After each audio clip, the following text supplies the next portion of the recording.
दोस्तों, जब भी कभी हम काला जादू, तंत्र मंत्र, भूत प्रेतों द्वारा सताए जाने की बात सुनते हैं तो हमारे दिमाग में सिर्फ एक ही जाति का नाम आता है, वो है अघोरी। अघोरियों का स्वभाव और जीवन शैली देखकर हैरानी होती है, क्योंकि वे मानव योनि में होते हुए भी समाज से बिल्कुल अलग है। जहाँ सामान्य व्यक्ति अपने जीवन में घर परिवार की खुशहाली और समृद्धि के लिए हमेशा प्रयास करता है, वहीं अघोरी लोग घर परिवार का त्याग करके अपना पूरा जीवन गुप्त विद्याओं सीखने में, मृत व्यक्ति की आत्माओं से बात करने और तंत्र मंत्र से शक्तियां प्राप्त करने में लगा देते हैं।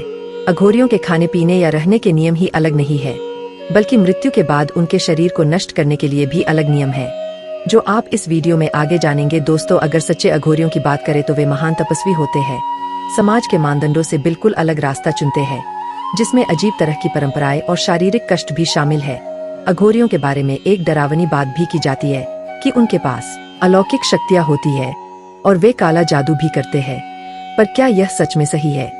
अघोरी कहाँ रहते हैं, क्या खाते पीते हैं, किस तरह का जीवन जीते हैं, और जब उनके समुदाय में किसी की मृत्यु हो जाती है तो क्या वे सामान्य लोगों की तरह ही अंतिम संस्कार करते हैं, या फिर उनका अंतिम संस्कार अलग तरह का होता? हम इन सारे प्रश्नों के उत्तर आज के इस वीडियो में देंगे। आगे बढ़ने से पहले आपसे प्रार्थना है कि हमारे चैनल को सब्सक्राइब करके इस वीडियो के कमेंट बॉक्स में जय श्री नारायण लिखकर परमात्मा को अपना आभार व्यक्त करें। दोस्तों, अघोरी शमशान में रहते हैं, शवों पर बैठकर साधना करते हैं। उनकी साधना का दूसरा तरीका है एक पैर पर खड़े होकर भगवान शंकर की पूजा करना, रात में जागकर आधी जली हुई लाशों को चिता से बाहर निकालना और उनके साथ तंत्र क्रिया करना। यह सब अघोरियों के जीवन का अहम हिस्सा होता है। अघोरियों की सारी बातें आम लोगों से अलग होती है। साधना की जिस रहस्यमय शाखा को अघोरी लोग अनुसरण करते हैं उसे अघोर पंथ कहा जाता है। इसका अपना विधान है और जीवन को जीने का अपना अलग अंदाज है, जो किसी धर्म से मेल नहीं खाता। जो अघोर पंथी साधक इस राह पर चलते हैं, अघोरी कहलाते। अघोर पंथ में शमशान साधना का विशेष महत्व है। अघोरी मृत्यु के बारे में जानना चाहते हैं, जीवित रहकर मृत्यु का अनुभव करना चाहते हैं, आत्मा से बात करना चाहते हैं। इस तरह की कई बातें हैं जिनको अनुभव करने के प्रयास में अघोरी शमशान में रहना पसंद करते हैं। इनका मानना है कि शमशान में साधना करने से न केवल शीघ्र फल प्राप्त होता है, बल्कि जीवन और मृत्यु से जुड़े अलौकिक अनुभव भी प्राप्त होते हैं। शमशान में कोई सामान्य व्यक्ति जाता ही नहीं, इसलिए इनकी साधना में बाधा आने का भी सवाल नहीं उठता। अघोरियों के अनुसार भगवान शंकर शमशान में ही निवास करते हैं और इसलिए उनकी पूजा शमशान में करने से मोक्ष की प्राप्ति होती है। दोस्तों, अघोरी बनना जितना कठिन है उससे भी कठिन है उनकी साधना। तो आइए पहले आपको अघोरी बनने के लिए क्या करना पड़ता है, पहले वह बताते हैं। उसके बाद अघोरियों का अंतिम संस्कार कैसे किया जाता है उसे जानेंगे, और इसके बाद हम आपको अघोरियों से जुड़े कुछ रहस्य बताएंगे, जिसे सुनकर आप भी आश्चर्य में पड़ जाएंगे। दोस्तों, अघोरी बनने के लिए व्यक्ति को सांसारिक मोह माया त्यागना पड़ता है। उसे अपना परिवार छोड़कर किसी दूर स्थान पर जाकर सिद्धि प्राप्त करने के लिए तपस्या करनी पड़ती है। वे पूरे दिन सोते हैं और रात में शवों की राख पर बैठकर साधना करते हैं। वैसे तो उनके उलझे हुए बड़े बड़े बाल और लाल आंखें होती है, वे देखने में तो भयानक लगते हैं, लेकिन वास्तव में कई अघोरी स्वभाव से बहुत सरल भी होते हैं, क्योंकि वे सभी चीजों को पवित्र मानते हैं। उनके अनुसार सभी चीजें भगवान का उपहार है। वे अपने पूरे शरीर पर शवों की राख लगाते हैं। अघोरी बनने के बाद वे कोई भेदभाव नहीं करते, वे इसी तरह अपना पूरा जीवन व्यतीत करते हैं। हालांकि अघोरी बनना इतना आसान भी नहीं है। इस समुदाय में शामिल होने के लिए उन्हें अघोरी गुरु की शरण में रहकर 12 साल तक कठोर तपस्या और कठोर अनुष्ठानों का पालन करना पड़ता है। दोस्तों, अघोरी बनने के लिए उन्हें अपना घर परिवार छोड़ना पड़ता है। अपने परिवार और इस संसार से मोहभंग के लिए वे जीवित रहते हुए ही अपना अंतिम संस्कार कर देते हैं। ऐसा करके वह अपनी पुरानी जिंदगी को त्याग देते हैं और संकल्प लेते हैं कि वह कभी भी अपनी पुरानी जिंदगी में वापस नहीं जाएंगे और अपने परिवार से कभी नहीं मिलेंगे। इसलिए जब किसी अघोरी की मृत्यु हो जाती है तो उसके साथ के अन्य अघोरी मिलकर उसके शव को शमशान में ही बिना विशेष कार्यक्रम किए सामान्य तरह से या तो जला देते हैं या दफना देते हैं। वैसे तो एक अघोरी मृत व्यक्ति के शव को भी खाता है, लेकिन कोई भी अघोरी अपने साथी की मृत्यु के बाद उसके शव को नहीं खाता। अघोरी सामान्य जीवन नहीं जीते, उनके खाने का तरीका और इसके पीछे उनकी सोच भी बहुत अलग है। जब वे भूखे होते हैं तो वे मांस मदिरा का सेवन करते हैं। यह गो मांस को छोड़कर लगभग सभी प्रकार के मांस खाते हैं।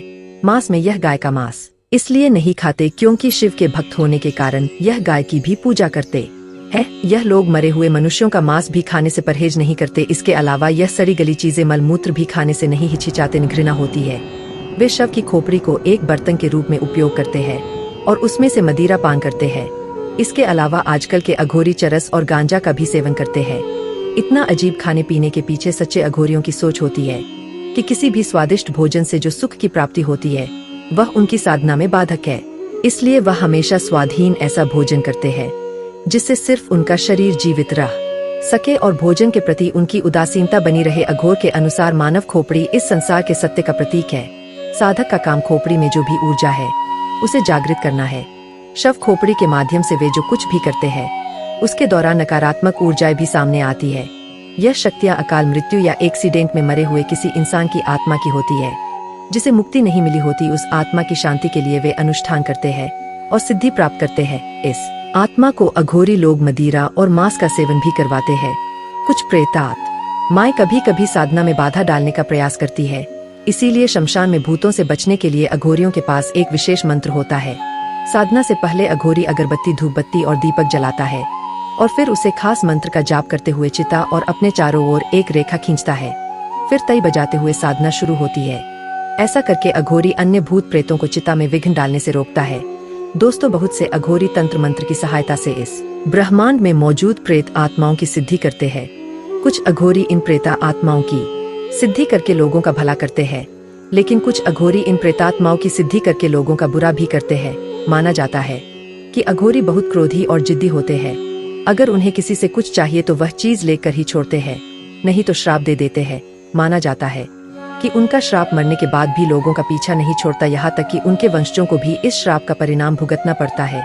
मान्यता यहाँ तक है कि यदि कोई अघोरी किसी से क्रोधित होकर मर जाता है तो मरने के बाद उसकी आत्मा तंत्र साधना की शक्ति से सामान्य आत्मा के मुकाबले कहीं अधिक शक्तिशाली हो जाती है और न केवल उस व्यक्ति को बल्कि उससे जुड़े सभी लोगों को नुकसान पहुंचाती है और कभी कभी यह विध्वंसक रूप से बहुत भयानक होता है। इसीलिए कहा जाता है कि कभी किसी अघोरी को कुपित नहीं करना चाहिए। यह बात हम आपको एक उदाहरण से समझाते हैं। दोस्तों, आप सभी ने देखा होगा कि जिस घर में पहले कभी कोई झगड़ा या लड़ाई नहीं हुई हो, लेकिन अचानक ऐसा हुआ कि उनके घर की सारी शांति नष्ट हो गई, घर में लड़ाई झगड़े क्लेश होने लगे।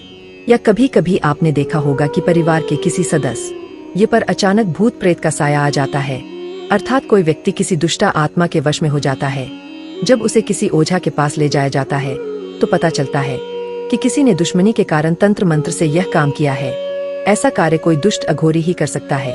लेकिन दोस्तों, कोई भी सच्चा अघोरी अपनी शक्ति का दुरुपयोग करके किसी को कोई नुकसान नहीं पहुंचाता। उम्मीद है कि इस वीडियो से आपको पता चल गया होगा कि जब कोई अघोरी की मृत्यु होती है तो उनका अंतिम संस्कार कैसे किया जाता है। अगर आपको यह वीडियो पसंद आई हो तो वीडियो को लाइक करें और अपने दोस्तों के साथ शेयर करें और इसी तरह के वीडियो देखने के लिए हमारे चैनल को सब्सक्राइब करें। सर्वे शुभम भवतु। मिलते हैं अगली वीडियो में। धन्यवाद।